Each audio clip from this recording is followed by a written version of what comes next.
If you are feeling overwhelmed by social media and ready to connect with your audience in a deeper way, you are not alone. And in today's podcast episode, we are ditching the noise and really digging in on how to build a thriving community. So I'm going to walk you through how to go from join my tribe to actually creating genuine connections that fuel your business growth. So in this episode, we are talking about that anti-social strategy, which is actually very social, but we're not doing it with the social media grind. We're talking about finding your perfect platform, building trust and credibility, and really thinking about actionable tips on how to turn your newsletter into a community hub, how to leverage the power of client spotlights and testimonials, and truly how to be a thought leader in your space and make a bigger impact with bigger connections, which leads to bigger profit. So if you're ready to ditch the social media drama and build a loyal community, then this episode has everything you need to get started.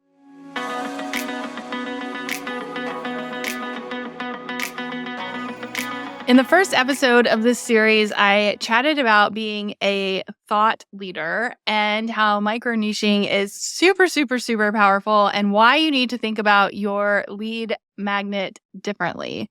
And so when you're getting ready to launch, you might be thinking, my audience isn't big enough, or I don't have enough credibility, and who would want to buy from me? And what if this doesn't work? All very normal. I would say go through this on like a daily basis. But that is why I love our anti-social strategy so much, because we are constantly inside the strategy and the framework thinking about a client attraction plan, which means how you're talking about your business externally and talking about behind the scenes. So you always have someone that is ready to work with you no matter what season of business you are in. So inside Anti-Social School, I teach you how to build a community of loyal fans. But here's the thing, community is one of the hardest things to sell because it's very hard to show tangibly what that does, right? And so it's not tangible. And so how do you create a community without just saying like, join my tribe or be part of my girl gang, which I would say is kind of like 2023. I don't know. So you have to be loyal and you have to be consistent. But community isn't just a word that you can throw around. And so it's something that you really need to think about and think about intentionally every single day. So that's the strategic tip that I want to talk about today. What I would do to think about community is as we chat about Ditch the Social or Inside Ditch the Social Drama, episode 3, that's a mouthful. I talk about having a home base, right? And so we talk about identifying a platform where your audience gathers. It's something that you own. And ideally, right now, what I would do is I would choose a weekly branded newsletter that acts as a thought provoker, right? So that means every single week you're sending something out that is branded with like you and who you are and what you do.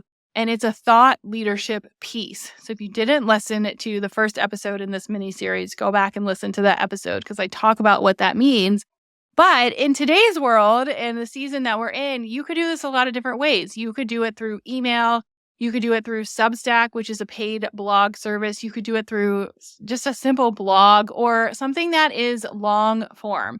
And so on this platform, consistently every single week, this is where you want to foster discussions and actively engage with your audience. Treat your email list like an audience. Ask questions, ask for comments, and you can even add in hosting interactive sessions, right? Like Q&As or workshops. And the whole goal is that you are creating content to build rapport and trust with your audience. But the trick is you are encouraging peer-to-peer interaction so that you can show community as social proof. You are showing that you have a community and that people want to be a part of it. Another way that you can do this, and what I would do now, and you can see us doing it, is showcasing client success stories, right? So how can you share testimonials to build trust and really create that community so people can see that it exists? It's not just sharing like, be a part of my community. We actually want to see the peer-to-peer interaction and showing the social proof. Social doesn't have to be social. It could be on an email. It could be on Substack. It could be on a blog, but you actually want to show what you have created. So going to part 3 of this podcast series outline, and I would say well, what is actually happening with this strategy right now? WTF, what is happening? How can we make this real life? So let's talk about a real life case study. I'm going to use my own business for this because we all know that the market is saturated. That is just the norm of what's happening right now.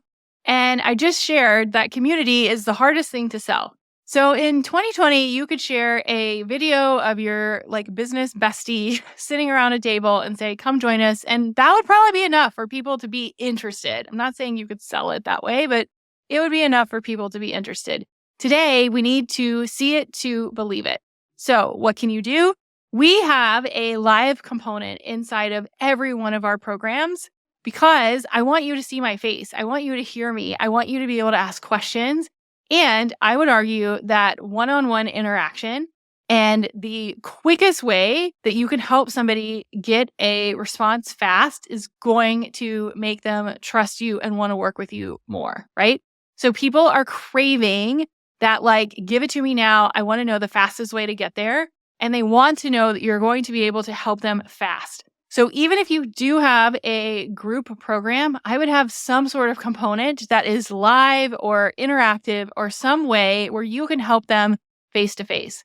So when we promote our community or our club or our mastermind or anti-social school, going back to my first tip, there are always testimonials and case studies so you can see our community at work. I like to show you the results. I like to show you that it's possible and you can literally email the person that I'm talking about and ask them. So I'm not going to say fluffy words like I'm going to change your life in 8 weeks, but I'm going to be very, very, very specific. And I call this strategy show me the money, right? So it's not always money, but I would say show your future clients what they can accomplish. This is a strategy that goes something like this. On our sales page for our Ditch the Social Drama private podcast, which you're all listening to, it says, download our framework that can save you 10 hours a week, right? I know that our antisocial strategy does this because it saves you time creating content and you're not scrolling for the answer. So whenever we launch any of our programs or we're having any conversations, when we talk about community, we talk about community in a way of showing the results that we've been able to get, right? So you can meet me, you can meet our members, you can meet our team. We host open houses. I hope you are coming to our next one. And we create a space where community is visible and present. And you can see the experiences that everyone is having. So I want you to create a community where you can show it and not just say it. And what this means is I really want you to think about how to be a thought leader in the space, which we've talked about, but also think about how you can highlight what your community has done. So another example of this, and one of the best things that we've done this year, is our Client Spotlight series. So we do this 2 different ways. We have 1 episode a month of our podcast, which comes out every month, and we always highlight a client and what they've done and share their story, which shows community, it shows a case study, and it shows what you can accomplish. And then we do the same thing through email.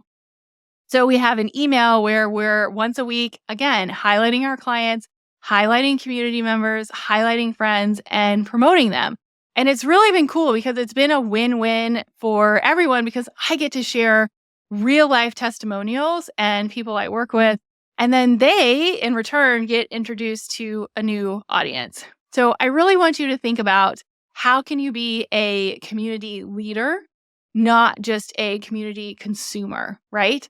Anyone can share a community, but you need to lead it. I want you to think about being a community leader.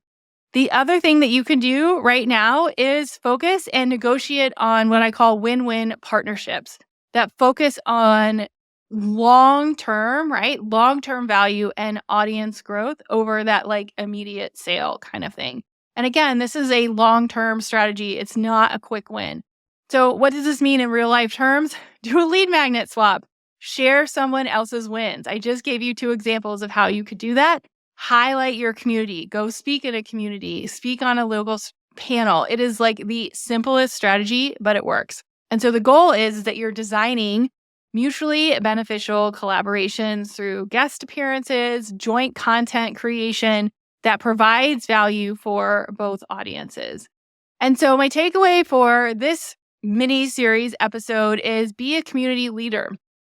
Make yourself known as the go-to connector. And then when you launch, your audience is ready.